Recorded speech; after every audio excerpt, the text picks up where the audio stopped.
তাহলে দেখো আজকের আলোচনা আজকে মূলত হবে তোমার বিন্যাস ও সমাবেশ নিয়ে। তো বিন্যাস ও সমাবেশে যাওয়ার আগে আমরা দ্বিপদী বিস্তৃতির ছোট্ট কিছু তথ্য একটু দেখে নেব। আশা করি হোয়াইট বোর্ড তোমরা দেখতে পাচ্ছ। দেখো, আমরা দ্বিপদী বিস্তৃতির যে মূল সূত্রটা জানি, সেই সূত্রটি কেমন? দেখো, সূত্রটি ছিল মূলত এরকম। ধরো, যদি আমাদের কাছে থাকে 1+x, এটা দিয়ে দেখাই।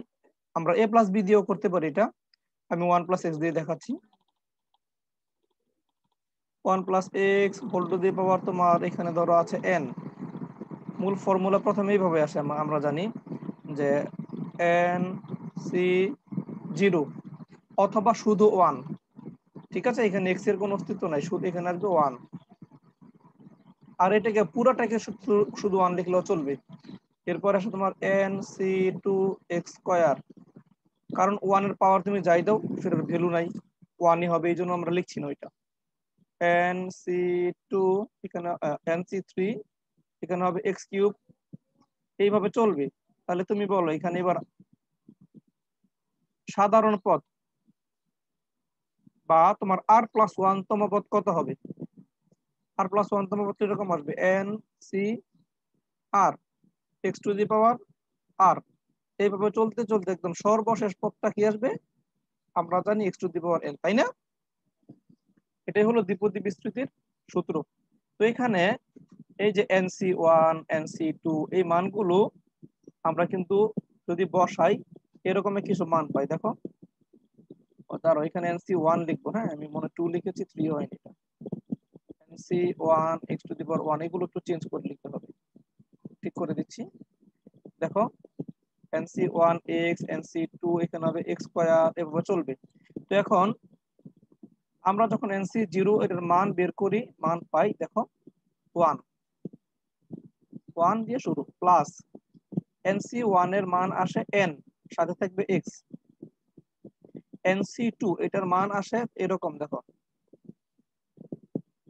n(n−1 by factorial 2 × x²। একইভাবে তুমি যদি সাধারণ পদটা যেটা ncr x⁴r এটাকে এভাবে লিখতে চাও, এটা সূত্রটা হবে এরকমের। বড় করে দেখাই। n ইন্টু দেখো n-1 ইন্টু n-2, এভাবে চলতে চলতে এখানে হবে n-r+1, তাই না? নিচে হবে r ফ্যাক্টোরিয়াল, আর শেষ পর্যন্ত প্লাস x⁴n থাকবে। তো এখন এই যে আমরা r লিখছি, লক্ষ্য করো, আমরা যদি সাধারণ পদটা নিয়ে একটু কাজ করি, এখানে যে rটা আছে, এই r এর মান যদি n এর চেয়ে বড় হয় কি হবে তোমরা বলতে পারো? আমি একটু সাধারণ পদটা লিখি, tr+1। সাধারণ পদ হবে এই যে এই অংশটা। তোমরা একটু চিন্তা করো তো, r এর মান যদি 1 এর চেয়ে বেশি হয় তাহলে কি ঘটবে n এর চেয়ে বেশি হলে? এই যে এখানে ছিল ncr, তাহলে r এর মান 1 এর চেয়ে বেশি হলে কি বোঝায় সেটা দিয়ে বলো।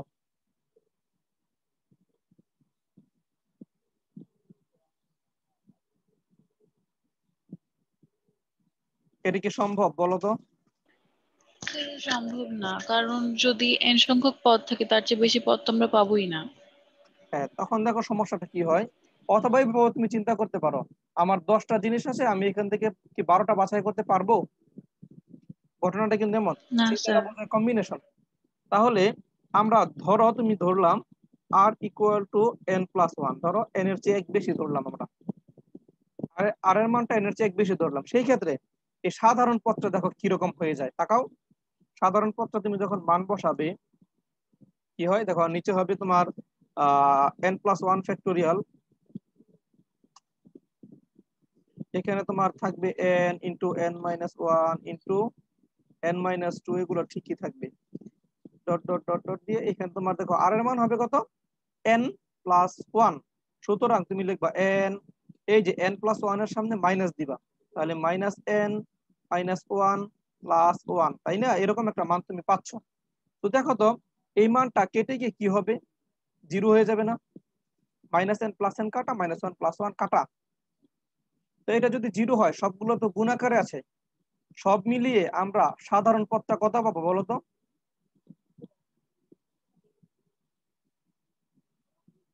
বুঝতে পারছো না? এই মানটা তো শূন্য হয়ে গেল। এই যে n plus n minus n কেটে যাবে, প্লাস 1 মাইনাস 1 কেটে যাবে, তো এখানে একটা শূন্য আছে, বাকিগুলো সবার সাথে গুণ আছে, তাহলে সব মিলিয়ে 0 হবে। 0 হয়ে যাবে। সাধারণ পদটা হয়ে যাবে তোমার এরকম 0। তার মানে সাধারণ কোনো পদই থাকছে না। আর সাধারণ পদই মানে সব পদ, তাই না?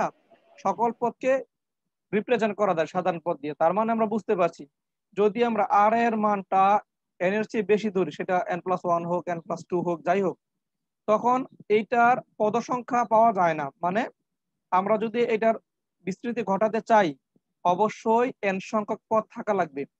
আর এর মান n এর চেয়ে বেশি হওয়া সম্ভব নয়। n এর চেয়ে বেশি হলে এটার বিস্তার আর হবে না। তার মানে যখন পাওয়ার তুমি দেখবা n, এটার মধ্যে সর্বোচ্চ পদ হবে n+1 সংখ্যক। এই বিস্তৃতির মধ্যে n+1 এর চেয়ে বেশি পদ থাকতে পারবে না। ক্লিয়ার? আচ্ছা, কিন্তু ঘটনা হলো, যদি তুমি সাধারণ পদে মনে করো এই যে n যে মানটা আছে, এই মানটা তুমি যদি ঋণাত্মক নাও, অথবা তুমি যদি এই মানটাকে ভগ্নাংশ আকারে লিখো n এর মানটাকে, তাহলে কি কখন এখানে শূন্য আসবে? একটু চিন্তা করো তো। ধর n এর মান তুমি লিখলাম -2 ফর এক্সাম্পল, তাহলে কি এখানে শূন্য হবে কখনো সাধারণ পদে? n এর মান -2 বসালে, -3 বসালে কোনোদিন শূন্য হবে না। বুঝতে পারলাম? অথবা তুমি যদি ভগ্নাংশও বসাও, ধরো 3/2 বসালা, ওকে, অথবা মনে করো 2/5 বসালা, যদি ভগ্নাংশও বসাও, কখনো এটার মান শূন্য হবে না। তার মানে বিস্তৃতি থাকবে। n এর মান ভগ্নাংশ হলেও বিস্তৃতি থাকবে, ঋণাত্মক হলেও এটার বিস্তৃতি থাকবে। কিন্তু আমরা তো এটা জানি, যেমন ধরো -2c1, এটার কি কোনো মিনিং আছে কম্বিনেশনের ক্ষেত্রে?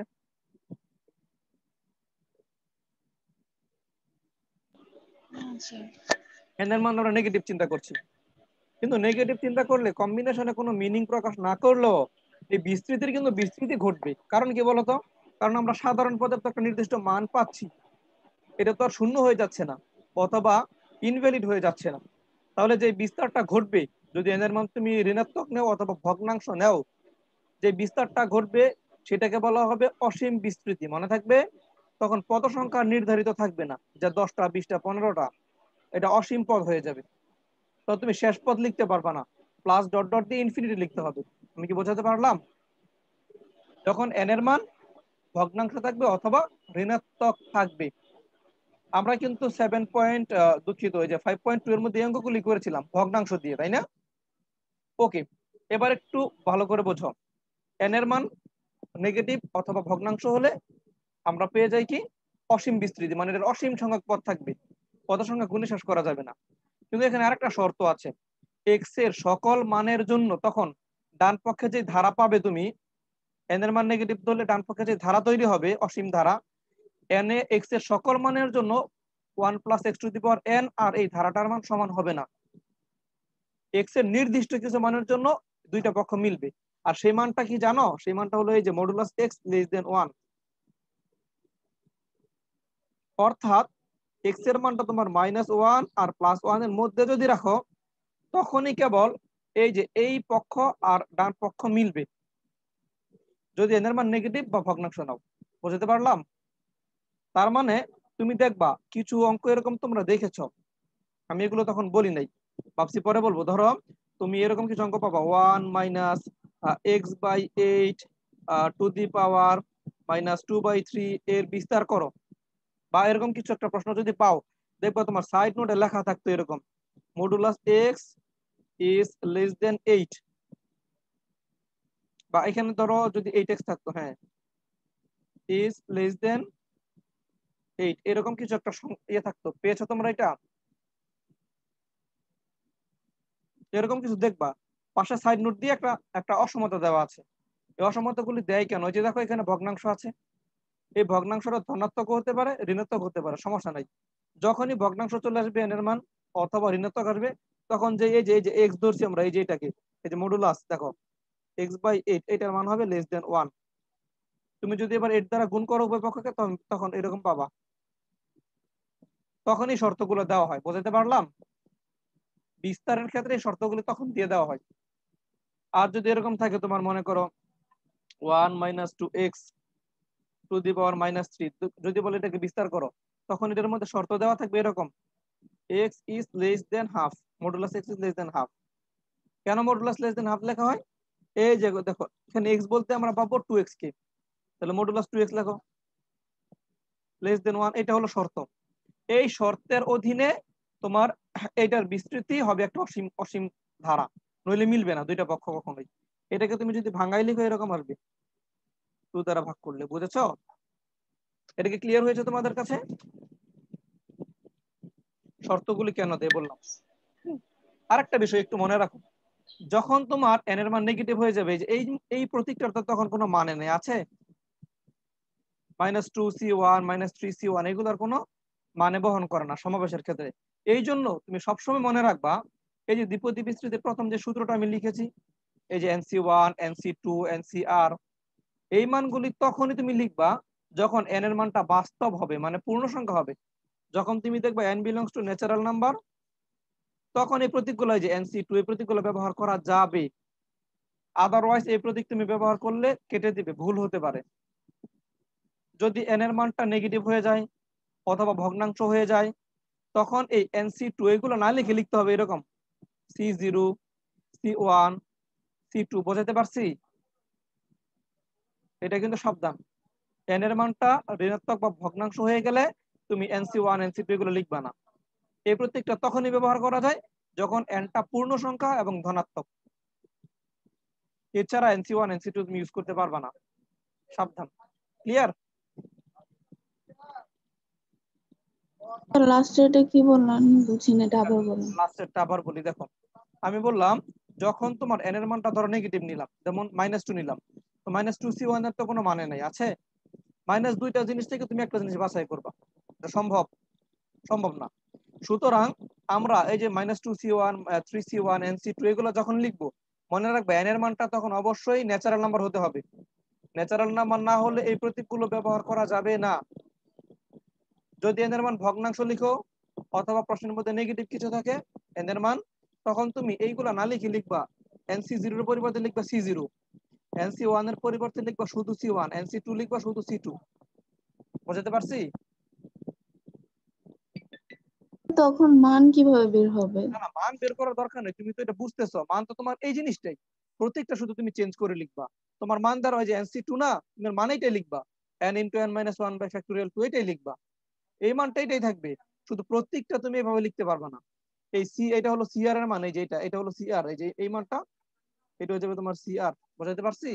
তুমি এখানে এনসিআর লিখতে পারবে না, তখন এর মিনিং চেঞ্জ হয়ে যায়। বুঝাতে পারছি? এইভাবে লিখবা, আর কিছু না, তোমার মানগুলো এমনই থাকবে, কিন্তু প্রতীকটা চেঞ্জ করে লিখবা। ওকে? স্যার, হ্যাঁ বলো। স্যার শর্ত কি সবসময় -1 থেকে মানে বড় হ্যাঁ আর 1 থেকে অবশ্যই ছোট অবশ্যই, হবে? অবশ্যই। কারণ তুমি বোঝো অসীম কখন হয় একটা ধারা, অসীম কখন হয় যখন আর এর মানটা তোমার একের চেয়ে ছোট আসে, তাই না? অসীম ধারার ক্ষেত্রে তুমি পড়ছো না নবম দশমে জি। হায়ার ম্যাথে, একের চেয়ে ছোট হবে, একের চেয়ে বড় হলে এটা অসীম ধারা হয় না। ধরো তুমি এরকম একটা কিছু লিখছো, যেমন ধরো তুমি লিখছো 1/n, এটা একটা সিরিজ নিলা তুমি, সামেশন অফ মনে করো n = 1 থেকে ইনফিনিটি তুমি লিখলা। তাহলে প্রথমে n এর মান 1 বসাবা, 2 বসাবা, 3 বসাবা, 4 বসাবা না? এখানে দেখো তুমি এক সময় কিন্তু এটা 0 পাবা, অনেকগুলো পদ হইলো, n এর মান ধরো ইনফিনিটি পর্যন্ত বসাইলো, কিন্তু এটা একটা নির্দিষ্ট মানের দিকে ধাবিত হচ্ছে। বুঝতে পারছি? কারণ প্রথমে তুমি বসাবো 1/1, তারপরে বসাবো 1/2, তারপরে 1/3। তুমি n এর নিচে একের নিচে যত বড় সংখ্যা বসাচ্ছ, মানটা প্রায় 0-র কাছাকাছি চলে আসছে, তার মানে এটাকে বলা হয় কনভার্জেন্ট সিরিজ। এটার অসীম পদ থাকবে, কিন্তু এর একটা নির্দিষ্ট মান থাকবে। বুঝতে পারছি? আর যখন তুমি দেখবা এটা অসীম ধারার দিকে যাচ্ছে, পদও বলা যাচ্ছে না এবং তোমার মানও তুমি কত হবে বলতে পারছো না কোন দিকে যাচ্ছে, সেটা হলো ডাইভারজেন্ট সিরিজ। আর যখন তুমি দেখবা গুণোত্তর ধারার ক্ষেত্রে, এই যে গুণোত্তর ধারায় আর এর মানটা যখন একের চেয়ে ছোট হয়, তখন কিন্তু এই অসীম ধারাটার একটা সমষ্টি বের করা যায়, তোমরা শিখেছো এটা উচ্চতর গণিতে। আর ওই একের চেয়ে ছোট হওয়ার জন্য তুমি এটাও শিখেছো, দেখো মডুলাস দিয়ে দিয়েছে অনেক জায়গায়, এই অসীম ধারার যে মানটা, এটার মান আছে কিনা অসীম ধারার, থাকতেও পারে নাও থাকতে পারে, এই অসীম ধারাটার একটা মান আছে। আবার কিছু কিছু আমি যদি এরকম লিখে দিই তোমারে n equal to 1 to infinity, তোমাকে যদি বলে n square plus 1, এটা একটা অসীম ধারা, তাই না? কারণ n এর মান তোমার বাড়তেই থাকবে। তো এটার কি কোনো নির্দিষ্ট মান তুমি পাবে বলো তো? n এর মান 1 বসাও, 2 বসাও, 3 বসাও, এটা তুমি যোগফল কখনো বলতে পারবা না কত হবে, তাই না? কিন্তু তুমি এইটার যোগফল বলতে পারবা। দুইটাই অসীম ধারা, কিন্তু যেই অসীম ধারার যোগফল বের করা যায় সেই অসীম ধারার ক্ষেত্রে বৈশিষ্ট্যটা এমন হয়, সমষ্টি অসীম সমষ্টি বের করতে হলে এই আর এর মানটা কি হতে হয় বলতো? একের চেয়ে ছোট হতে হয়। তাহলে আমরা, হ্যাঁ, আমরা যে অসীম ধারাগুলো নিয়ে কাজ করছি, আমরা ধরে নেব এই অসীম ধারাগুলোর মান আছে। যদি মান না থাকতো তাহলে আমরা কি বিস্তার করব, কি বের করব, যেটার কোনো মানই নাই। অসীম পর্যন্ত চলতেই থাকবে, তার মান বাড়তেই থাকবে, তাই না? তার মানে এইগুলোর যেহেতু মান আছে, তাহলে মানটা কখন থাকবে? ওই যে মডুলাস একের চেয়ে ছোট হতে হবে, তখন এটার মান থাকবে, সমষ্টি বের করতে পারবো আমরা। আর এটার সমষ্টি মানেই 1 + x⁴n, বুঝতে পারছি? এই জন্য মানটা কত হবে? মাইনাস একের চেয়ে আর প্লাস 1 এর চেয়ে থাকবে, -1 আর +1 এর মধ্যে থাকবে। ব্যাপারটা কি ক্লিয়ার? কেন এমন হচ্ছে? ওকে, তাহলে এটুকু আমি মুছে দিই। আর একটা অ্যাডিশনাল ম্যাথ আছে যেটা তোমার বিশেষ করে বুয়েট রুয়েটে আসে, প্রায়ই আসে। তোমাদের এটা আমি দেখাইনি কারণ সালে আসেনি বলে, একটু শিখিয়ে রেখে ছোট্ট একটা জিনিস দেখো। এটা আমার মনে হয় এসইও ম্যাথ স্যারের বইয়ে মনে হয় নেই, আর থাকলেও হয়তো আমি দেখাই নাই। দেখো একটা অঙ্ক এটা লিখে রাখো, এই টাইপের ম্যাথ আসে মাঝে মধ্যে, ধারার অঙ্ক। দেখো 1 + 3/4 প্লাস 3 × 5/4 × 8, দেখো এরকম একটু লিখে রাখো।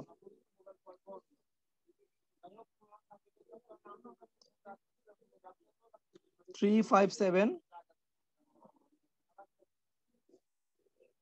4, 8, 12।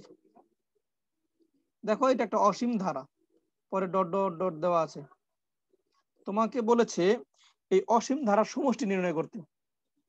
ওকে, তাহলে অসীম ধারাটার যে সমষ্টি আমরা বের করব, এটা আমরা দ্বিপদী বিস্তৃতির সাহায্যে বের করব। ওরা যেহেতু বলেছে অসীম ধারার সমষ্টি নির্ণয় করতে, তার মানে এটা সমষ্টি আছে। তুমি এটা ভেবে নাও, এটা সমষ্টি আছে। তাহলে থাকলে এটা আমরা অসীম, ওই যে বিস্তৃত তুমি আর এর মাধ্যমে করবা না, 9, 10 এ উচ্চতর গণিতে যে শিখেছ অসীম ইনফিনিটি, আর দিয়ে করবা না, এই কারণে এটা তো গুণোত্তর বা সমাধান তুমি বলতে পারছো না। সুতরাং এটা করতে হবে দ্বিপদী বিস্তৃতির সাহায্যে। আমরা ধরে নেব, দেখো শুরুতেই আমি একটু এখানে দেখাই নাই, দেখো লিখবা শুরুতে, দেখো ধরি 1 + 3/4 প্লাস 3/5 4 × 8 প্লাস, এভাবে লিখে নাও ধারাটা 3, 5, 7, 4, 8, 12 প্লাস ইনফিনিটি। তুমি এটা ধরে নাও, এটার মান হচ্ছে এরকম 1 + x whole to the power n, মনে করো এরকম তুমি ধরে নিচ্ছ। তাহলে এখন দেখো বাম পক্ষের মানটা তুমি ঠিকই লেখো 1 + 3/4, মিলে না আবার একটা মনে করো ইয়ে দিয়ে চলে গেলে কেন, অ্যাপিয়ারেন্স দিয়ে, নেটওয়ার্ক সমস্যা মনে হচ্ছে। দেখো 3, 5, 7/4, 8, 12 ইকুয়াল টু, এবার তুমি এটাকে একটু ভাঙিয়ে লিখো। যেমন ধরো এখানে কয়টা পদ আছে, 1, 2, 3, 4, তুমি 3টা নিলেও পারো, 4টা নিলেও পারো। প্রথমে আমরা লিখছি মনে করো 1 + nx plus n × n-1 by factorial 2 into x² plus n into, আমরা একটু এদিকে টেনে লিখি, দেখো n × n-1 into n-2 by factorial 3, এখানে হবে x³। এরপর এটা চলতে থাকবে এরকম, বুঝেছো? তো এখন দেখো আমরা সহগগুলো সমীকৃত করব, ঠিক আছে? সহগ সমীকৃত করব মানে দেখো x এর সহগগুলো সমান লিখবো, y এর সহগগুলো দেখো এখানে, হ্যাঁ দেখো পদগুলো বাম পাশেও x নাই, দেখো আমি বুঝাই। এটা মনে করবা তুমি এটা 1 + nx, এটা হবে x², এটা x³ পাবে। তুমি তিনটা করে চিন্তা করো। আর কথাটা কিভাবে লিখবা? ডট দিব না? হ্যাঁ, এটা ডট ডট দিবা, আমি এখানে মনে দেই না, এটা ডট দিতে হবে কারণ তোমার এটা কি, এটা তো অসীম ধারা, এটা ডট দিতে হবে। এখন লিখো উভয় পক্ষের বা উভয় পক্ষ হতে সমান অবস্থানের, এটা লিখে নাও, একই অবস্থানের পদ সমূহ, উভয় পক্ষ হতে একই অবস্থানের, যেহেতু সহগ নাই এখানে এক্স স্কয়ার থাকলে আমরা সহজে লিখতে পারতাম, একই অবস্থানের পদ সমূহ সমান ধরে পাই। দেখো যখন একই অবস্থানের মানে কি, দেখো এখানে 1 আছে, এখানে 1 আছে, প্রথম পদ মিলে গেছে, তাহলে তুমি দ্বিতীয় পদের সমান দ্বিতীয় পদ ধরবা, তৃতীয় পদের সমান তৃতীয় পদ ধরবা। বুঝাইতে পারছি? এইভাবে তুমি চিন্তা করবা। আর আমাদের মূল টার্গেট কি বলতো? আমাদের মূল টার্গেট হলো এক্স এর একটা মান বের করা, এন এর একটা মান বের করা। ধরো তুমি কথার কথা এক্স এর মান পেয়েছো মনে করো 2 আর এন এর মান পেয়েছো মনে করো 3, তাহলে এখানে ঘটনা কি ঘটবে? 1 + 2, এখানে পাবা তুমি 3, এটা তুমি মান বের করতে পারবা। তার মানে এই অসীম ধারাটা তুমি সমষ্টি বের করে ফেলেছো, ঘটনাটা এমন ঘটবে। এই জন্য আমরা এন এবং এক্স এর মান এখন বের করতে চাচ্ছি। তাহলে দেখো 1 তো 1 মিলে গেল, দ্বিতীয় পদ দুটো সমান ধরো, এখানে লিখতে হবে এন এক্স ইকুয়াল টু 3/4। বোঝাতে পেরেছি? তুমি এটাকে একটু বর্গ করে রাখো, কারণ দেখো এর পরের পদে এক্স স্কয়ার আছে, তোমার এখানে একটা এক্স স্কয়ার লাগবে। আমরা বর্গ করি, N square x square equal to, এখানে হবে 9/16। এটাকে তুমি 1 নং সমীকরণ দিয়ে রাখো। আবার দ্বিতীয় পদ দুইটা সমান ধরো, লিখো এখানে n into n minus 1 by factorial 2। Factorial 2 মানে হলো শুধু 2, এখানে লিখো এক্স স্কয়ার ইকুয়াল, এটার মান হবে তোমার দেখো এরকম 3 ইন্টু 5 4 ইন্টু 8। এখন তুমি এটাকে তুমি সাজিয়েও লিখতে পারো অথবা একবার ভাগ করে দাও, দরকার নাই। এখন দেখো এখানে একটা এক্স স্কয়ার আছে, তোমার কাছে আছে না? 1 নং এ দেখো একটা এক্স স্কয়ার আছে, তোমার এটাকে 2 নং দিয়ে রাখো, 2 নং এ দেখো একটা এক্স স্কয়ার আছে। তাহলে আমরা যদি 2 নং কে 1 নং দ্বারা ভাগ করি, এক্স স্কয়ার কেটে যাবে, আমরা n এর মানটা বের করে আনতে পারবো। তাহলে এখানে লিখছি দেখো, 2 নং কে 1 নং দ্বারা ভাগ করে পাই 2 নং ভাগ 1 নং। আমরা তাহলে কি পাচ্ছি? প্রথমে 2 নং লিখে ফেলি। দেখো 2 নংটা আমি এইভাবে লিখছি, উপরে n into n minus 1 by 2, এখানে তুমি এক্স স্কয়ার লিখে দাও। আর এখানে তুমি লিখবা n square x square equal to, এইটার মান কত আসে একটু বলে ফেলো তো।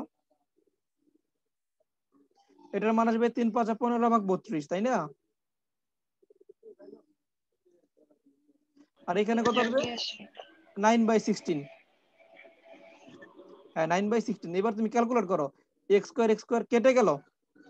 এখন দেখো তুমি যদি এটাকে উল্টাই লিখো, এই n আর n স্কয়ার একটা কাইটা যাবে, শেষ পর্যন্ত তোমার কাছে এরকম থাকবে একটা মান n মাইনাস 1/2n, তাই না?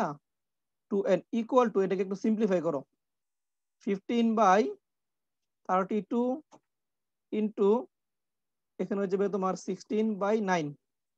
এটাকে দেখো সহজ করা যায় কিনা। এখানে হবে 2, হ্যাঁ এখানে তোমার যদি 3 দিয়ে করে 3, এখানে হবে তোমার 3 দিয়ে করলে 5, তাই না? তাহলে ফাইনালি আমরা কত পাচ্ছি এখানে? 5/18। দেখো ওকে।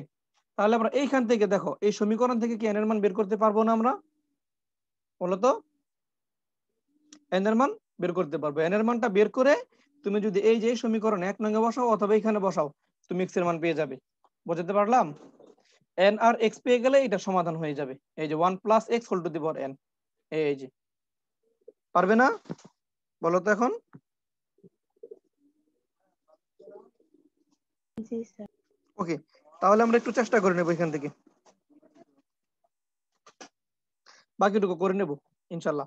এবার দেখো, আমরা দ্বিপদী বিস্তৃতির মধ্যে ছোটখাটো যে বেসিক গুলো ছিল ওটুকু আলোচনা করে ফেলেছি, এখানে আর তেমন কিছু বলার নাই। তোমরা যতটুকু জানার প্রয়োজন তার চেয়ে বেশি জেনেছো। এখন আমরা একটু দেখবো, চলো মূল আলোচনা চলে যাই, একটু বিন্যাস সমাবেশের প্রাথমিক জিনিসগুলো শুরু করি। এটা মুছে দিচ্ছি।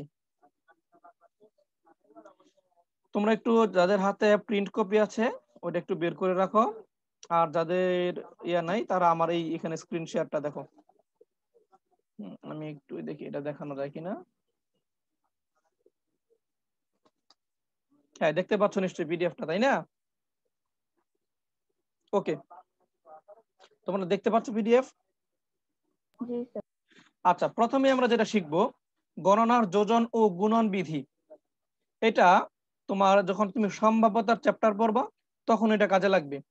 এটা খুব সিম্পলি বোঝো, খুব সহজে বোঝানো যায়। ধরা যাক, দেখো ঢাকা থেকে কুষ্টিয়া যাওয়ার 3টি পৃথক পৃথক রাস্তা আছে, আবার কুষ্টিয়া থেকে ধরো খুলনা যাওয়ার 4টি পৃথক পৃথক পথ আছে। তাহলে এক ব্যক্তি কত প্রকারে ঢাকা হতে খুলনা যেতে পারে? কিরকম হইতে পারে? ধরো তুমি ঢাকা আছো, কুষ্টিয়া যাবা, হয়তো তুমি এ নম্বর পথে, বি নম্বর বা সি নম্বর পথে কুষ্টিয়া পৌঁছাতে পারো, অথবা আবার ধরো কুষ্টিয়া পৌঁছে তুমি 1 2 3 4টা তোমার লেন আছে, তুমি খুলনা পৌঁছাতে পারো। এখন তুমি টোটাল কতগুলো অপশন তোমার কাছে আছে ঢাকা হতে খুলনা যাওয়ার, বলতে পারবা?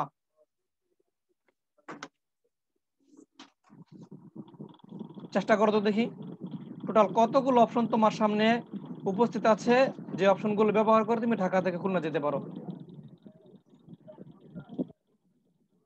তুমি বলো, চেষ্টা করো তো দেখি। 12টা। 12টা? তুমি এটা বুঝলা কিভাবে 12টা হবে? স্যার একটা একটা করে মানে যখন এটা নিব 4টার সাথে নিব তাহলে 4বার, আবার হ্যাঁ হ্যাঁ ভি হ্যাঁ দিয়ে গেলে আবার হ্যাঁ হ্যাঁ 4বার। ঠিক আছে। আবার আমরা অনেকে কি করি 3টা আর 4টা 7টা বানাই ফেলি যোগ করে। তো আমার প্রশ্ন হলো কখন যোগ হবে কখন গুণ হবে সেটা বুঝতে হবে। দেখো তুমি হ্যাঁ একই কথা বলেছো, ঠিক বলেছো। এর নম্বর পথে আমি কুষ্টিয়া ঢুকলাম, এরপরে আমি 1 2 3 4 যে কোনো পথ বাছাই করতে পারি। তার মানে আমার একটা অপশন হতে পারে A1 A2 A3 A4। আবার আমি চাইলে সি নম্বর পথে কুষ্টিয়া ঢুকে 1 2 3 4 যে কোনো পথে খুলনা যেতে পারি, তাই না? আবার C1 C2 C3 C4। তার মানে এই যে প্রথমের প্রত্যেকটা অপশনের জন্য সামনে আরো 4টা করে অপশন খোলা। এই কথাটা গুরুত্বপূর্ণ, প্রত্যেকটা প্রথম অপশনগুলোর প্রতিটি অপশনের জন্য সামনে আরো 4টা অপশন খোলা। এই জন্য মোট অপশন হবে 3 গুণ 4। এখানে গুণ হবে, অপশন সংখ্যা এখানে গুণ হবে। প্রথমে অপশন আছে 3টা, পরে অপশন আছে 4টা, অপশন এখানে গুণ হবে। বুঝতে পারলাম? আর একটা বিষয় এখানে মনে রাখবা, এই যে কথাগুলোকে আমরা কি এভাবে বলতে পারি? একটু খেয়াল করবা যুক্তিটা। আমি ঢাকা হতে বি পথে কুষ্টিয়া গেলাম, অথবা 4 নম্বর পথে খুলনা গেলাম, এই কথাটার কি কোনো মিনিং আছে? আবার বলি, আমি ঢাকা থেকে বি পথে কুষ্টিয়া গেলাম, অথবা 4 নম্বর পথে খুলনা গেলাম, দেখো তো কোনো মিনিংফুল কথা কিনা এটা? না স্যার। এটা মিনিংফুল না। কিন্তু আমি যদি এভাবে বলতাম কথাটা, আমি বি পথে ঢাকা হতে কুষ্টিয়া গেলাম এবং 4 নম্বর পথে খুলনা গেলাম, এটা কি মিনিংফুল না? জি স্যার। বুঝাতে পারছি? তাহলে যখন তুমি এই তথ্যগুলিকে এবং দ্বারা প্রকাশ করতে পারছো তখনই কিন্তু আমরা কি করি? গুণ করি। আর তোমরা নবম দশম শ্রেণীতে শিখছো একদম সরাসরি যে এবং থাকলে গুণ হয়, অথবা থাকলে যোগ হয়, শিখেছো না? মনে করে দেখো, স্যারেরা কিন্তু শিখিয়েছেন জি এবং স্যার। থাকলে গুণ হয়, অথবা থাকলে যোগ হয়। কিন্তু এটা আমি কোনোদিন বুঝি নাই আমি যখন পড়তাম তোমাদের মতো। এবং থাকলে কেন গুণ হবে, অথবা থাকলে কেন যোগ হবে, মানে কথাটাকে এবং দ্বারা প্রকাশ করা যায়, মানে গুণ হচ্ছে অপশনগুলো। এটা আমরা ক্লিয়ার হয়েছি এখন। তাহলে এই আলোচনা এতটুকু হয়ে গেছে। এবার দেখো আর একটা যোগ হয় কখন আমরা দেখি, চলো নিচে। এবার দেখো ধরা যাক ঢাকা থেকে নদী পথে খুলনা যাওয়ার দুটি দুটি সড়ক পথ ও দুটি সড়ক পথ ও এখানে কথাটা মনে ভুল লিখে হচ্ছে টাইপের। আর নদী পথ আছে 2টা, সড়ক পথ আছে 4টা। মূল কথা হলো এটা। হ্যাঁ ঠিকই লিখেছি, নদী পথে খুলনা যাওয়ার 2টি ও সড়ক পথে খুলনা যাওয়ার 4টি পথ আছে। এবার তুমি কয়টা পথ বলবা, তোমার অপশন কয়টা ঢাকা থেকে খুলনা যাওয়ার?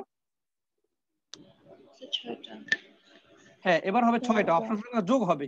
নদী পথ 2টা, আবার তোমার সড়ক পথ হলো 4টা। তো এবার অপশনগুলো কেন আমরা যোগ করছি এই কারণে যে দেখো এখন প্রত্যেকটা পথের জন্য আবার সামনে আর কোনো অল্টারনেট নাই যে আমার এর জন্য 1 2 3 4টা অপশন খোলা, এরকম কিন্তু অপশন নাই। ঠিক আছে, একটা করেই অপশন, এই জন্য অপশনগুলো যোগ হবে। আর এই কথাগুলিকে দেখো তুমি কিভাবে বলতে পারো, তুমি কি এরকম বলতে পারো যে আমি ঢাকা থেকে খুলনা নদী নম্বর 1 সড়ক নম্বর 3 এই পথে গেলাম, দুইটা কি এবং দিয়ে বলতে পারো?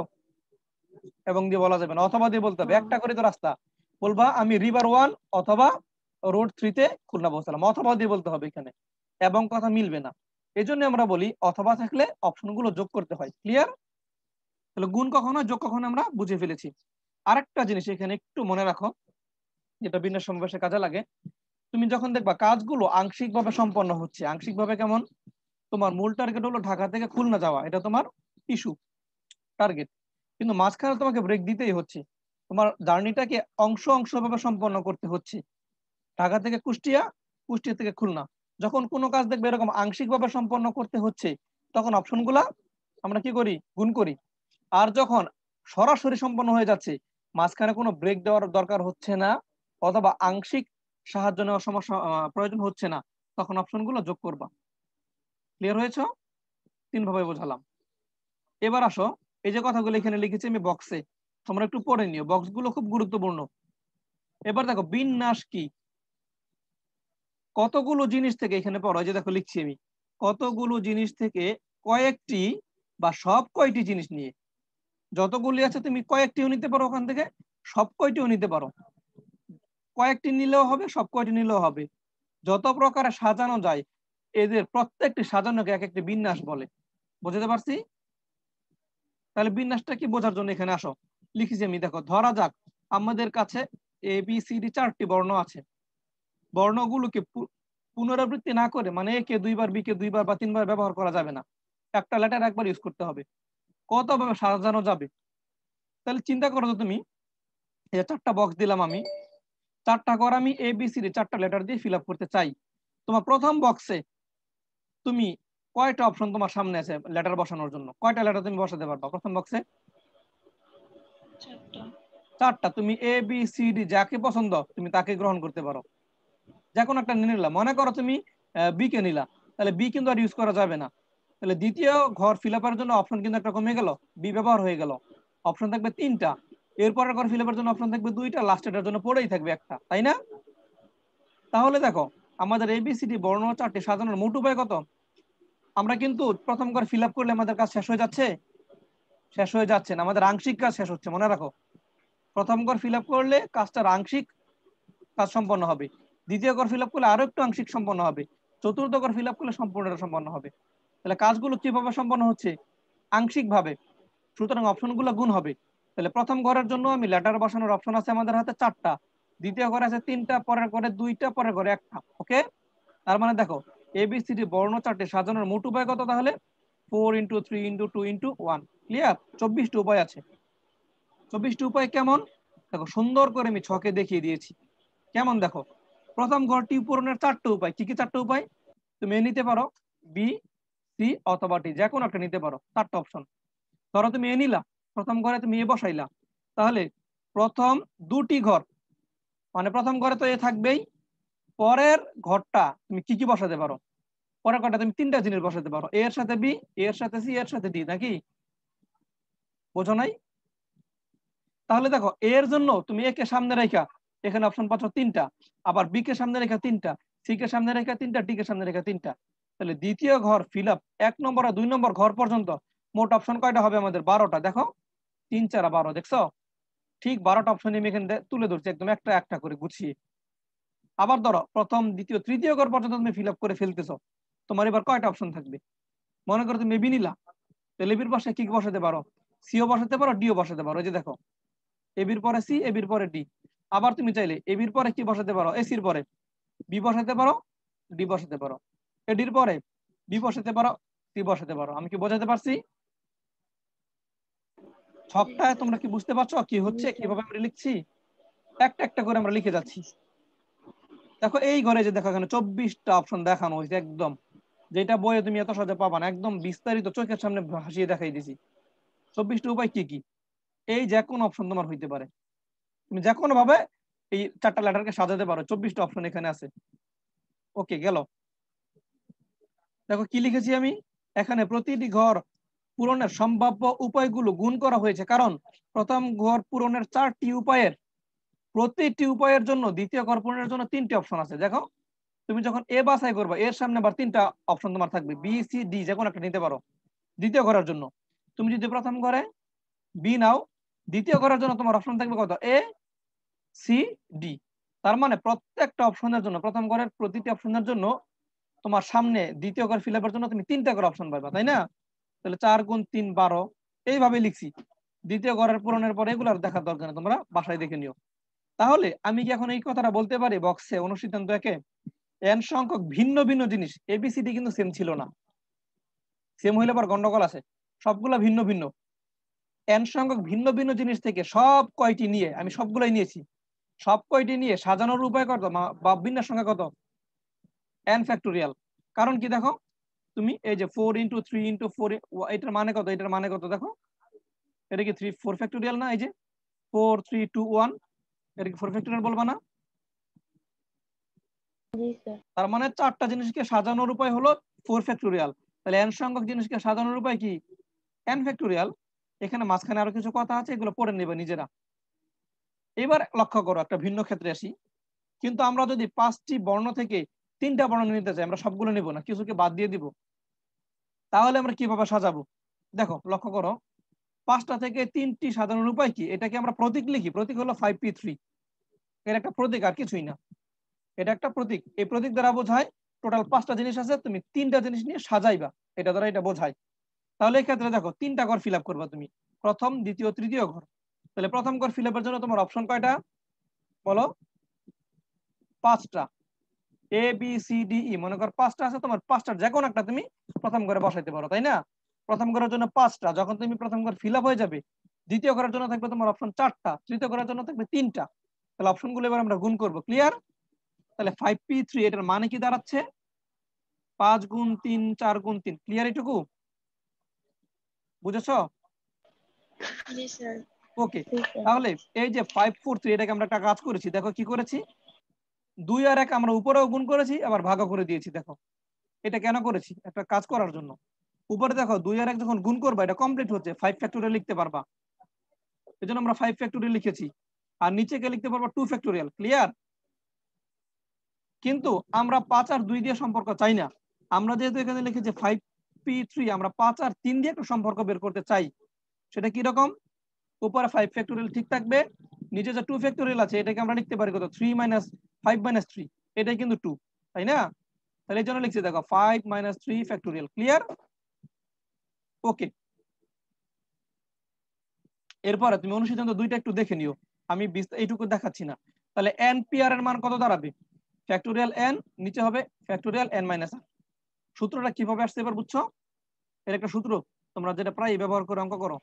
npr মানে কত? জি sir. Factorial n factorial n - r। যেমন 5p কত ছিল? 5p3 factorial 5 factorial 5 - 3।